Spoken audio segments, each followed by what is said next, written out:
గ్రంథంలో నుండి దేవుని యొక్క వాక్య భాగంలోనికి మనం వెళదాం. హెబ్రీలకు రాసిన పత్రిక 12వ అధ్యాయం 1వ వచనం చదివి సహాయం చేయండి. హెబ్రీలకు రాసిన పత్రిక 12వ అధ్యాయం 1వ వచనం. ఇంత గొప్ప సాక్షి సమూహము మేఘము వలె మనలను ఆవరించి ఉన్నందున మనము కూడా ప్రతి భారమును సులువుగా చిక్కులు పెట్టు పాపమును విడిచిపెట్టి విశ్వాసమునకు కర్తయు దానిని కొనసాగించువాడనైనా యేసు వైపు చూచుచు మన ఎదుట ఉంచబడిన పందెములో ఓపికతో పరిగెత్తుదము. దేవుని స్తోత్రం. హల్లెలూయా, హల్లెలూయా.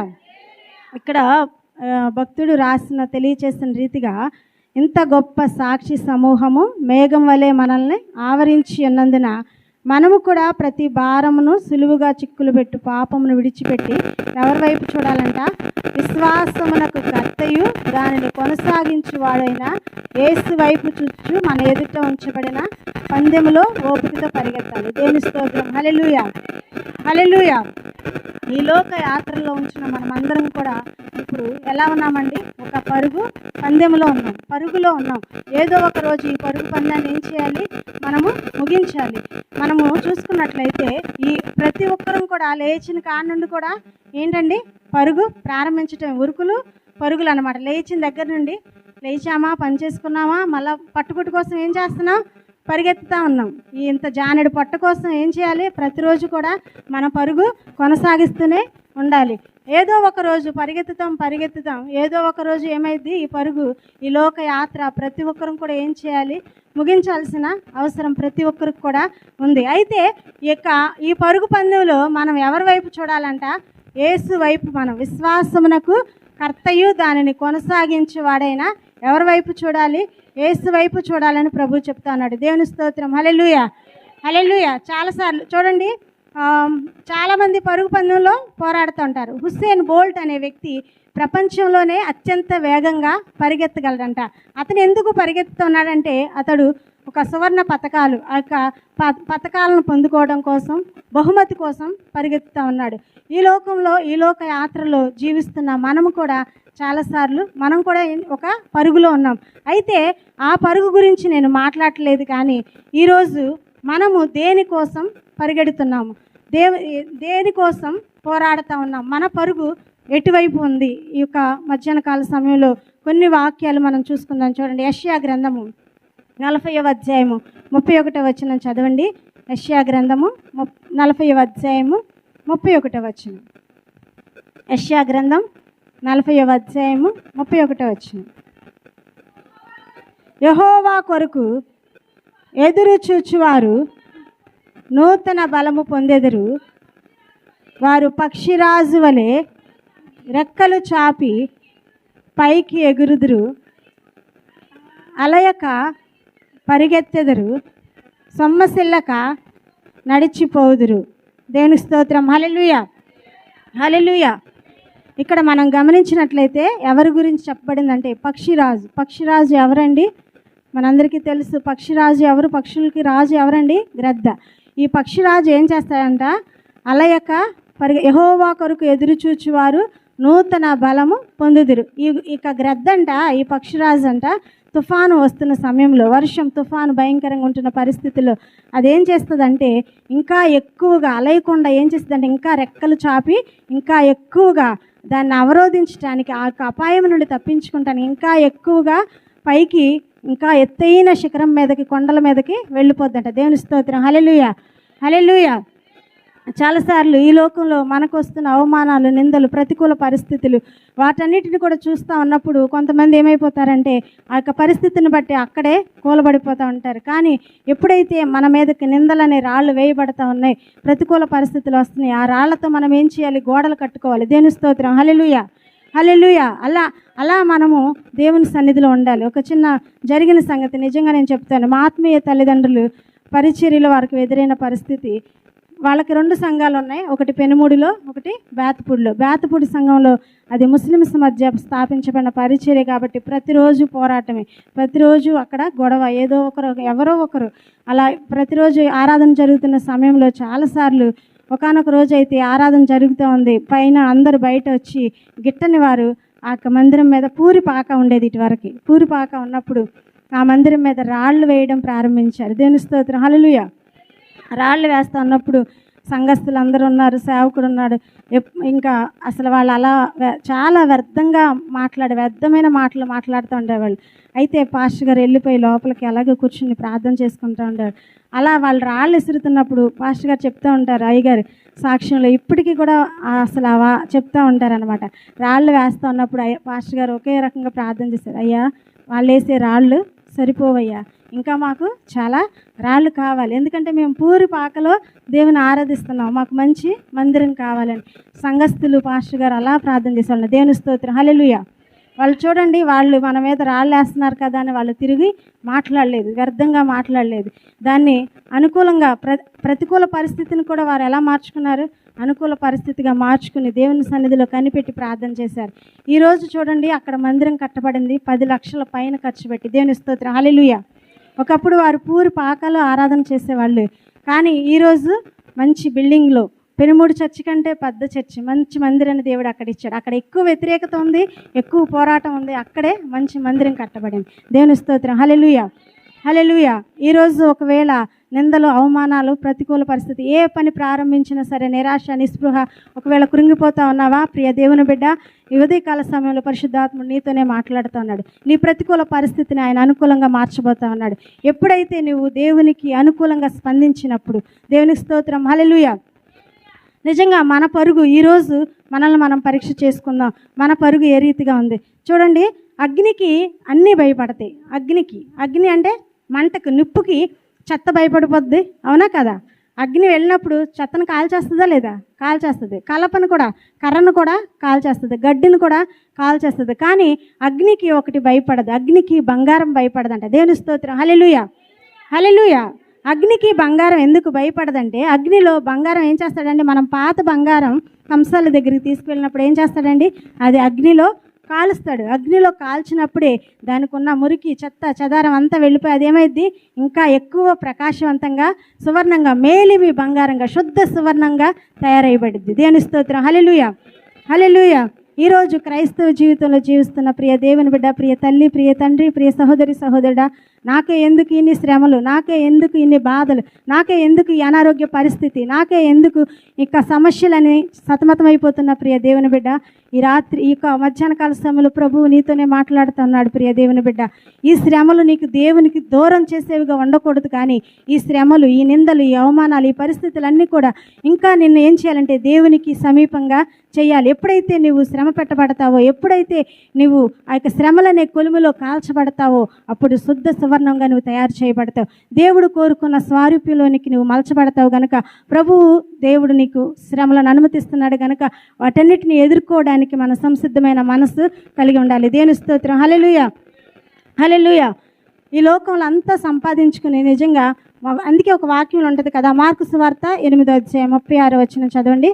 మార్కు సువార్త 8వ అధ్యాయం 36వ వచనం. మార్కు సువార్త 8వ అధ్యాయం 36వ వచనం.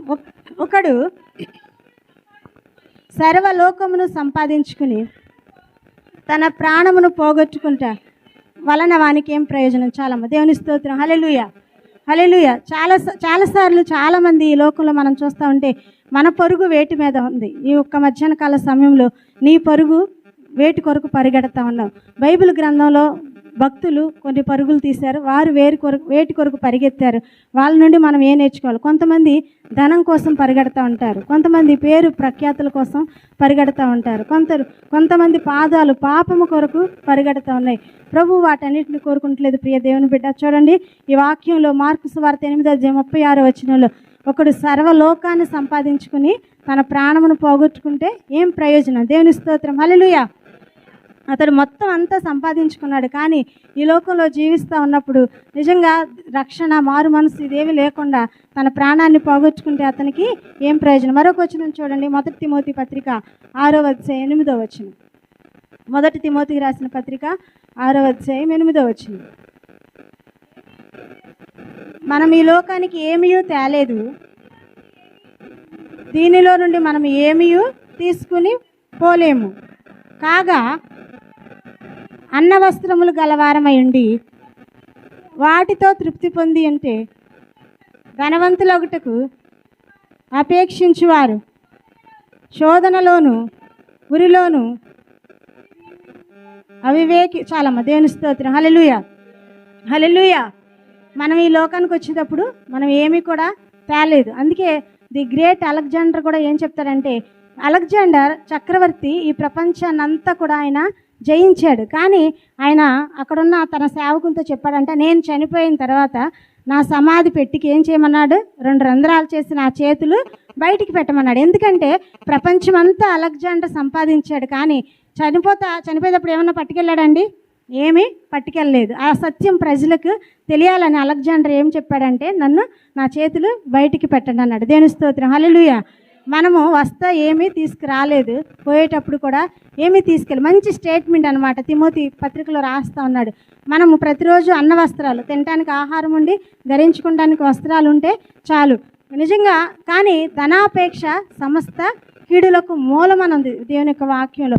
ఒక వ్యక్తి చూడండి, ధనం కోసం పరిగెత్తి తను ఏం పోగొట్టుకున్నాడో మనం చూద్దాం. మార్కు సువార్త 10వ అధ్యాయం 17వ వచనం చదవండి. మార్కు సువార్త 10వ అధ్యాయం 17వ వచనం. ఆయన బయలుదేరి మార్గమున పోచుండగా ఒకడు పరిగెత్తుకుని వచ్చి ఆయన ఎదుట మోకాళ్ళుని, సద్బోధకుడా, నిత్య జీవమునకు వారసుడు నగుటకు నేనేమి చేయదునని ఆయన అడిగాను. యేసు చాలా మీ సందర్భం మనందరికీ తెలుసు. ఒక యవనస్తుడు, ఆ యవనస్తుడి పేరైతే వ్రాయబడలేదు, కానీ అతడు దేనికోసం వచ్చాడంట? ప్రభు దగ్గరికి వచ్చాడు. మంచిగా పిలుస్తూ ఉన్నాడు, సద్బోధకుడా అని. నిత్య జీవానికి వారసుడిని అవ్వాలంటే నేనేం చేయాలని అడుగుతా ఉన్నాడు. ప్రభు అన్నాడు, ఈ ఆజ్ఞలన్నీ నువ్వు పాటిస్తున్నావంటే పాటిస్తున్నాను అన్నాడు. బాల్యం నుండి నేను ఇవన్నీ కూడా పాటిస్తాను అన్నాడు. కానీ ప్రభు ఏం చెప్పాడంటే ఆ యవనస్తుడితో, అతడు ధనవంతుడు గనక ఏం చెప్పాడంటే, నీకున్న ధనాన్ని అమ్మి పేదలకిచ్చి నీవు నన్ను వెంబడించమన్నాడు. అయితే అప్పుడు ఆ యవనస్తుడు ఏం చేశాడండి? ఇష్టపడ్డా? దానికి ఇష్టపడలేదు. కానీ వెంటనే అతడు వ్యసనపడి అక్కడి నుండి ముఖము చిన్నబుచ్చుకుని వెళ్ళిపోయాడు. దేవుని స్తోత్రం. హల్లెలూయా, హల్లెలూయా. ధనము సమస్త కీడులకు మూలం. ధనం ఉండొద్దని ప్రభువు చెప్పట్లేదు. ధనము మన అవసరతలకి కావాలి, కానీ ధనమే మనకి పనిగా కాకూడదు. మన అవసరతలు తీర్చేదిగా ఉండాలి, కానీ ఎక్కువగా దాని మీద అపేక్షించేవారిగా ఉండకూడదు. మన అవసరతల కొరకే ధనము కావాలి. చాలామంది ఈ ధనాన్ని సంపాదించడం కోసం అన్యాయంగా, అక్రమంగా అనేకమైన తప్పుదారులు తొక్కుతూ ఉన్నారనమాట. ఎందుకంటే చాలా దానికి కారణం ధనమే. చాలామంది అన్నదమ్ముల మధ్య కావచ్చు, బంధుమిత్రుల మధ్య కూడా కక్షలకు, విభేదాలకు కారణం కూడా ఈ ఆస్తి పంపకాలు, ఈ ధనమే సమస్త కీళ్ళకు కూడా మూలం. అందుకే ప్రభు అన్నాడు ఆ యవనస్తుని, నువ్వు ఆ ధనము పేదలకు ఇచ్చేసి నువ్వు నన్ను వెంబడించమన్నాడు. ఎందుకంటే బుద్ధి, జ్ఞాన, సర్వసంపదలు ఎవరి దగ్గర ఉన్నాయి? ఆయన ఎందుకు గుప్తంలో ఉన్నాయి, ఆయన దగ్గర ఉన్నాయి. కనుక మనకి ఏది కావాలో ప్రతిదీ కూడా ఆయన అనుగ్రహిస్తాడు. చూడండి, ధనవంతులకి రాత్రులు కూడా నిద్ర పట్టదు. ఎందుకంటే వారికి ఉన్న ధనం ఏమైపోద్దని భయం. నిన్నే లెక్కేసుకుని మొత్తం పెట్టుకుంటారు. వాళ్ళు అర్ధరాత్రి లేచి బీరువా తలుపు తీసి మరలా ఉన్నాయా లేవా అని చెక్ చేసుకుంటారంట. ధనవంతులు ఎలా ఉంటుందంటే, వాళ్ళు మన గుండె ఎలా కొట్టుకుంటుందండి? ఏ శబ్దం వస్తుంది మన గుండె కొట్టుకుంటున్నప్పుడు? లబ్డబ్ అని సౌండ్ వస్తుంది కదా. ధనవంతుడి గుండె అలా రాదంటే డబ్బు డబ్బు డబ్బు అనే వస్తుంట. దేవుని స్తోత్రం. హల్లెలూయా. ఒకరోజు ఆ డబ్బు నిజంగా ఆ డబ్బుతోనే ఇదైపోద్ది. ఎలా వచ్చింది? అన్యాయంగా వచ్చిన సొమ్ము అన్యాయంగానే వెళ్ళిపోద్ది. నీతితో మనము కష్టపడి సంపాదించింది, నరుల కష్టార్జితం చేత ఆశీర్వాదం ఎక్కువ కాదు, కానీ యెహోవా ఆశీర్వాదం ఐశ్వర్యం ఇస్తుంది. దేవుని స్తోత్రం. హల్లెలూయా. నిజంగా చూడండి, ధనం ఉండటం దేవుడు ఆశీర్వదించిందే. మనం ఎంత కష్టపడ్డా ఐశ్వర్యవంతులం కాలేం. కానీ చాలామంది చూడండి, ఈ ధనము సంపాదనే ముఖ్యం, కానీ దేవుని సన్నిధిని కూడా పక్కన పెట్టేస్తున్నారు. నిజంగా చూడండి, నీవు సంపాదనకి విలువిస్తున్నావా, ధనానికి విలువిస్తున్నావా? ధనము ఒక పక్కన, దేవుని ఒక పక్కన పెడితే దేనికి నువ్వు విలువిస్తున్నావు? చాలాసార్లు చాలామంది దేవుని సన్నిధి అంటే కూడా నిర్లక్ష్యం అండి, అనాలోచన. నిజంగా ఒకరోజు పని పోగొట్టుకుంటే డబ్బు పోద్దేమో, నా అవసరత ఎలా తీర్చబడిద్దని చాలాసార్లు ప్రభువు సన్నిధి అంటే కూడా ఎంతో నిర్లక్ష్యంగా ఉంటా ఉన్నారు. కానీ ధనము ఉండడం మంచిదే, కానీ నువ్వు దేవుని సన్నిధి అంతకంటే విలువైనది. నువ్వు దేవుని పని చేస్తే దేవుడు నీకు కావాల్సినది ఆయన అనుగ్రహిస్తాడు. అన్ని జనుల వల్లే మనల్ని విచారపడవద్దు, మీకు ఏది కావాలో ఆయనకి తెలుసు అని దేవుని యొక్క వాక్యం సెలవిస్తూ ఉంది. ఈ నేటి దినాల్లో జనాలు ఎలా ఉన్నారంటే, మీ ఇంటికి వస్తే మాకు ఏమి ఇస్తావు, మా ఇంటికి వస్తా మీరు మాకు ఏం తెస్తారు. అర్థమైందా ఈ సామెత మీకు?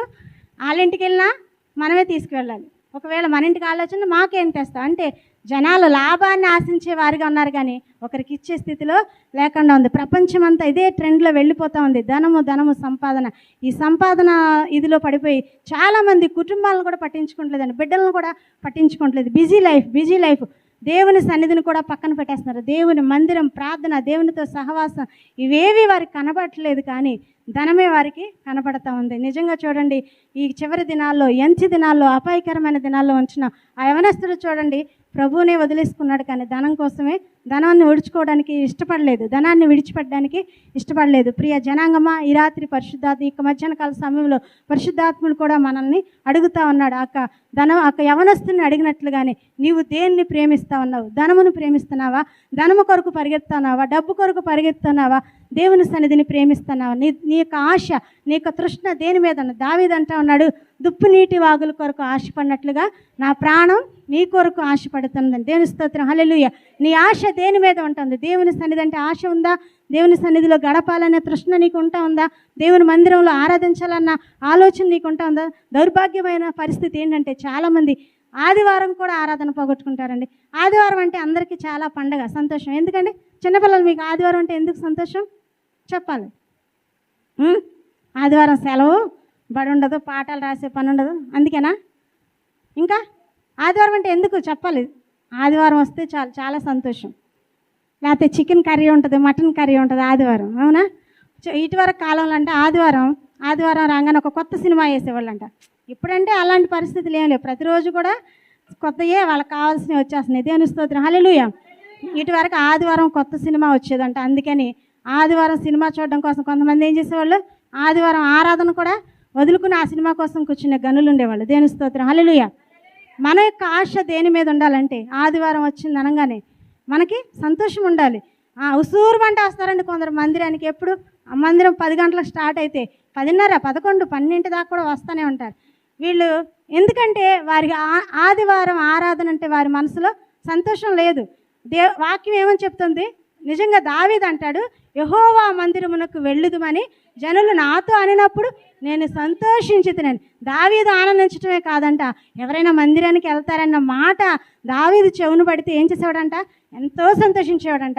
ఈరోజు నువ్వు నిజంగా నీకు సంతోషం లేదంటే నువ్వు నిజంగా దేవుని ప్రేమించట్లేదని అక్కడే అర్థమైపోతుంది. నిజంగా నువ్వు దేవుని ప్రేమిస్తే, చాలామంది అంటారు నాకు దేవుడు అంటే చాలా ఇష్టం అండి, నేను దేవుని చాలా ప్రేమిస్తున్నాననే మాటలు చెప్తావు. నువ్వు నిజంగా దేవుని ప్రేమించే వ్యక్తి అయితే, దేవుని సన్నిధి ఉంటే, ఆదివారం ఆరాధన ఉంటే నువ్వు బయట కనపడవు, ఇంకా ఏ పని నీకు కనపడదు.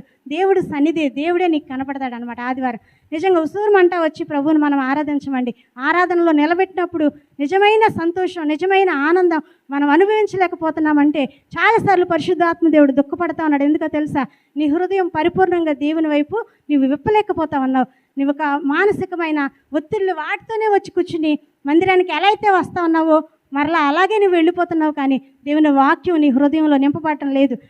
పరిపూర్ణమైన ఆనందం, సంతోషాన్ని నువ్వు అనుభవించలేకపోతా ఉన్నావు. అందుకే దేవుని సన్నిధికి వచ్చినప్పుడు నీకు ఆనందం, సంతోషం, తృప్తి కలగటం లేదు. కనుక ప్రియ దేవుని బిడ్డ, నీవు దేవుని సన్నిధి అంటే ఆనందించే వ్యక్తిగా ఉండాలి. ఆదివారం రాగానే ప్రభు సన్నిధి ఈ రోజు ఉంటుంది కనుక పెందలకడ లేచి ఏం చేయాలి? మగ్దలేని మరియా వారు కూడా ఏం చేశారు? సమాధి దగ్గరికి పెందలకడ లేచి వెళ్ళారు. చాలామంది భక్తులు మనకు మాదిరి చూపించారండి. ధనం వైపు మనం పరుగులెత్తకూడదు, కానీ మొట్టమొదటిగా ఆ యవనస్తుడి వలె ధనం వైపు, డబ్బు వైపు, పాపం వైపు మనం పరుగులెత్తకూడదు, కానీ మన పాదాలు ఎటువైపు పరిగెత్తాలండి?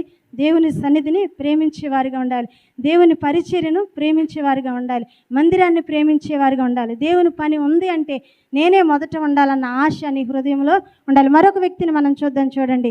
రెండో వ్యక్తి మనందరికీ చాలా సుపరిచితమైన వ్యక్తి.